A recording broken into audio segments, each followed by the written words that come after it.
आप सब। I hope आप सब बहुत अच्छे होंगे। आपके सीटेट एग्जाम की तैयारियां भी अच्छी चल रही होगी। मैं निर्मला साहू स्वागत करती हूं आप सभी का अपने यूट्यूब चैनल नीरूज लर्निंग हब पे, जहां पे मैं आपको सीटेट के हर सब्जेक्ट की पेडागोजी और कंटेंट की तैयारी करवाती हूं। और ये जो कंटेंट है वो आपके सिर्फ सीटेट एग्जाम के लिए नहीं, स्टेट लेवल जितने भी एग्जाम होते हैं जैसे UP TET, CG TET, MP TET, super TET, REET exam, उसमें बहुत ज़्यादा हेल्पफुल हो जाते हैं।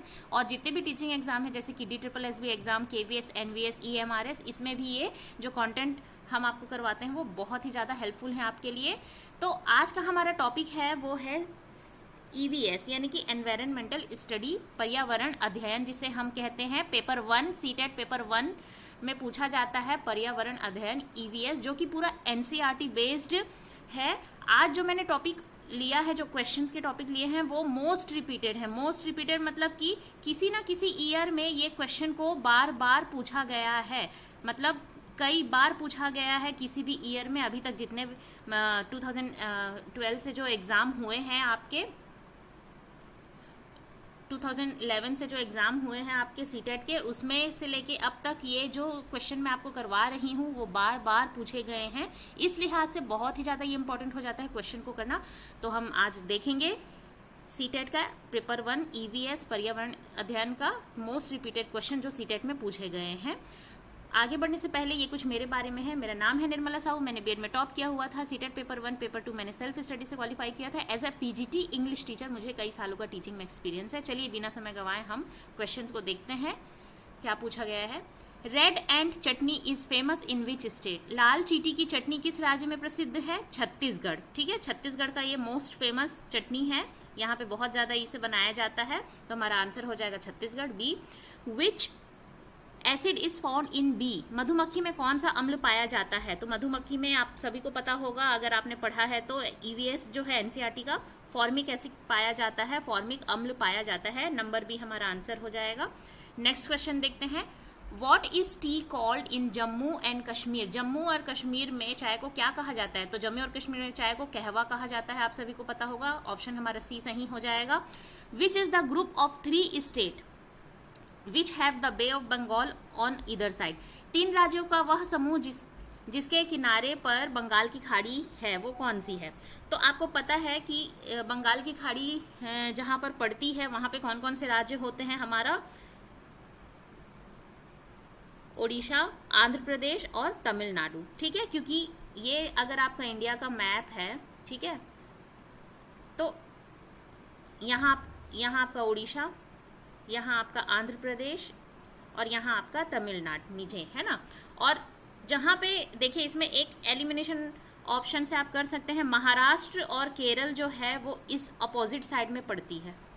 ठीक है, यहाँ अपोजिट साइड में पड़ती महाराष्ट्र केरल। तो जहाँ जहाँ महाराष्ट्र और केरल दिया होगा वो ऑप्शन कट हो जाएगा, मतलब ये कट हो गया, ये कट हो गया और ये भी कट हो गया। ये तीनों में यहाँ केरल है, यहाँ महाराष्ट्र है। तो हमारा ऑप्शन जो सी है, ओडिशा, आंध्र प्रदेश और तमिलनाडु, ओडिशा, आंध्र प्रदेश और तमिलनाडु, यहाँ पर आपके बे ऑफ बंगाल के किनारे, बे ऑफ बंगाल वाले जगह में, मतलब इनके किनारे पड़ते हैं, कोस्टल एरिया पड़ता है, मतलब इन तीनों स्टेट का कोस्टल एरिया पड़ता है। और बंगाल की खाड़ी आपको पता है, यहाँ पे बंगाल की खाड़ी होती है। चलिए नेक्स्ट हम देख लेते हैं। A group of 3 birds see the same thing from distance of 8 meter, which is it? 3 पक्षियों का वह समूह जिसका प्रत्येक सदस्य वस्तुओं को हमारी तुलना में 4 गुना अधिक दूर से स्पष्ट देख सकते हैं। जो वस्तु हमें 2 मीटर की दूरी से दिखाई देता है उसे ये पक्षी 8 मीटर की दूरी से देख लेते हैं। ये कौन से, मतलब जो चीज़ को हम 2 मीटर की दूरी में पड़ी हुई चीज़ को देखते हैं ना, वो इन्हें मतलब इतने दूर से दिखाई देता है, 4 गुना ज़्यादा, मतलब 8 मीटर से भी, 8 मीटर की दूरी से भी ये देख सकते हैं। तो ऐसे ये कौन से पक्षी हैं? तो ये है आपका फाल्कन, ईगल, वल्चर, मतलब बास, चील, गिद्ध। इनकी जो रोशनी होती है ना आंखों की, इतनी तेज होती है, हमसे 4 गुना ज़्यादा देख सकते हैं। हम जो चीज़ 2 मीटर की दूरी से देख सकते हैं ना, वो ये 8 मीटर की दूरी से देख सकते हैं, मतलब 4 गुना ज़्यादा हमसे अधिक देख सकते हैं। इतना ज़्यादा इनका विजन बहुत शार्प होता है। ठीक है, फाल्कन, ईगल, वल्चर, मतलब कि बी आपका ऑप्शन सही हो जाएगा। नेक्स्ट क्वेश्चन देखते हैं। विच of the following statement about Abu Dhabi is incorrect? Abu Dhabi के बारे में निम्नलिखित में से कौन सा कथन गलत है? तो देखिए अबू धाबी के बारे में कौन सा कथन गलत है? The climate is hot and dry, ये बात तो सही है, जलवायु गर्म और शुष्क है, ये बात सही है। ठीक है, dirham is the currency of Abu Dhabi, ये भी सही बात है। Water is costlier than petrol, हाँ वाटर क्या है वहाँ पे ज़्यादा कॉस्टलियर है पेट्रोल के कंपेयर में, क्योंकि पेट्रोल वहाँ सस्ता है, पानी वहाँ पे पानी की किल्लत है तो पानी महंगा है। तो आंसर हमारा हो जाएगा B number, coconut tree is found, मतलब यहाँ कोकोनट ट्री नहीं पाया जाता है। कोकोनट ट्री उगाने के लिए तो अच्छा पानी चाहिए और रेगिस्तान या डेजर्ट एरिया में ये नहीं उगता है। डेट या खजूर का पेड़ उगता है ना, तो यहाँ पे कोकोनट नहीं उगता है, ये बात गलत है। और यहाँ पे पूछा गया है कि कौन सा आंसर, ये कौन सा गलत है कथन, तो हमारा आंसर हो जाएगा बी नंबर, क्योंकि ये तीनों बातें सही हैं और हमें इनकरेक्ट बताना है, मतलब बी नंबर हमारा सही आंसर हो जाएगा, क्योंकि नारियल का पेड़ यहाँ नहीं पाया जाता है, तो ऑप्शन बी आपका सही हो जाएगा। The wood of which plant is not affected by insect, किस पौधे की लकड़ी कीट से प्रभावित नहीं होती? कौन सा ऐसा प्लांट है, जिस प्लांट या ट्री है जिसका जो लकड़ी है उसमें कीड़े नहीं लगते हैं? तो आप सभी को पता है वो है खेजड़ी। ठीक है, खेजड़ी ट्री जो राजस्थान में पाया जाता है, इसके जो वुड होते हैं उसमें कीड़े नहीं लगते हैं। ठीक है, नेक्स्ट हम देखते हैं what is the rearing of honey be called, शहद मधुमक्खी का पालन करने को क्या कहते हैं? तो इसे आप सभी को पता है कि सी ऑप्शन होगा, एपीकल्चर कहा जाता है। ठीक है, मधुमक्खी पालन को हम एपीकल्चर कहते हैं। सेरिकल्चर जो होता है वो तो सिल्क को बोला जाता है। एक्वाकल्चर मतलब जितने भी एक्वेटिक एनिमल होते हैं उसको पाला जाता है। पिसीकल्चर में मछली पाली जाती है। तो हमारा मधुमक्खी पालन को हम एपीकल्चर कहते हैं। सी नंबर हमारा आंसर सही हो जाएगा। 11th question, Kuchipudi dance is related to which of the following state, Kuchipudi जो नृत्य है निम्नलिखित में से कौन से राज्य से संबंधित है? तो ये भी हमारा आंसर आपका हो जाएगा आंध्र प्रदेश। आप सभी को पता होगा है ना, डांस वगैरह का पढ़े होंगे ईवीएस में। आंध्र प्रदेश जो है, आंध्र प्रदेश का जो डांस है वो है कुचिपुड़ी। ठीक है, नेक्स्ट क्वेश्चन देख लेते हैं। Which means do village children use to reach their school in the plain? Plain मतलब मैदानी जगह में, मैदानी क्षेत्र में बच्चे कौन से जरिए से स्कूल जाते हैं? मैदानी इलाकों में गांव के बच्चे अपने स्कूल तक पहुंचने के लिए किस साधन का प्रयोग करते हैं? तो कैमल तो नहीं होगा, ये तो डेजर्ट वाली जगह में है। ट्रॉली भी नहीं होगा, ये तो हिमालय मतलब पहाड़ में होता है। वलम्मा जो होता है केरल का होता है, बोट होता है ना, तो केरल वगैरह साइड में। तो हमारा मैदानी वाली जो जगह है उसमें बच्चे किस में आते हैं? बुलक कार्ट मतलब बैलगाड़ी। ठीक है, बैलगाड़ी अच्छे से चलती है मैदानी जगह में। ठीक है, आंसर हो जाएगा सी।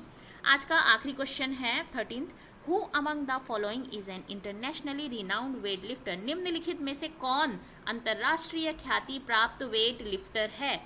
तो आप सभी को पता है ये क्वेश्चन बार बार रिपीट हुआ है। अगर आप मेरी ईवीएस की प्लेलिस्ट में जाके देखेंगे तो मैंने ये सारे क्वेश्चन किसी ना किसी फॉर्म में करवाया है, प्रीवियस ईयर जो सीटेट का क्वेश्चन है उसमें।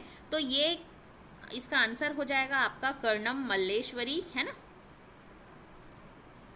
कर्णम मल्लेश्वरी जो है वो क्या है? इंटरनेशनली रिनाउंड वेट लिफ्टर हैं, एक भारोत्तोलक यानी कि वेट लिफ्टर हैं जिन्होंने इंटरनेशनल अंतर्राष्ट्रीय ख्याति प्राप्त की है। तो आंसर डी हो जाएगा हमारा। ठीक है, इस तरह से हमारे आज के क्वेश्चन कंप्लीट हो गए हैं।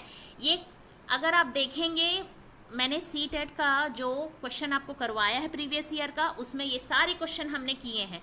लेकिन आज इस क्वेश्चन को लाने के पीछे यही कारण था, ये जो क्वेश्चन जब मैं पेपर बनाती हूँ, ये आपके लिए स्लाइड बनाती हूँ, तो मैं बार बार देखती हूँ प्रीवियस ईयर के क्वेश्चन में ये क्वेश्चन इतने बार रिपीट हुए हैं। हर क्वेश्चन 3 से 4 बार हर साल अभी तक जो 2011 से अभी तक एग्जाम हुआ इसमें पूछे गए हैं किसी न किसी साल में। तो मुझे लगा ये मोस्ट रिपीटेड जो क्वेश्चन है ना उसको आपको करवाना चाहिए ताकि आपकी अच्छी तैयारी हो जाए। ये क्या है? आपका मोस्ट रिपीटेड क्वेश्चन है। ठीक है, बहुत ही ज़्यादा बार पूछे गए क्वेश्चन हैं, तो ये आप बहुत अच्छे से कर लेंगे इसको तैयारी। और अगर वीडियो अच्छी लगी हो तो लाइक शेयर सब्सक्राइब ज़रूर कीजिएगा, कमेंट ज़रूर कीजिएगा, बेल आइकन को हिट कर लीजिए ताकि आपको, अभी हम आपके एग्ज़ाम तक आपकी पूरी तैयारी में लगे हुए हैं कि आपकी तैयारी अच्छी हो, आपको अच्छे अच्छे कंटेंट देते जाएं। तो बने रहिएगा तब तक और पढ़ते रहिए, आगे बढ़ते रहिए। Keep learning, keep growing. Thanks for watching, thank you.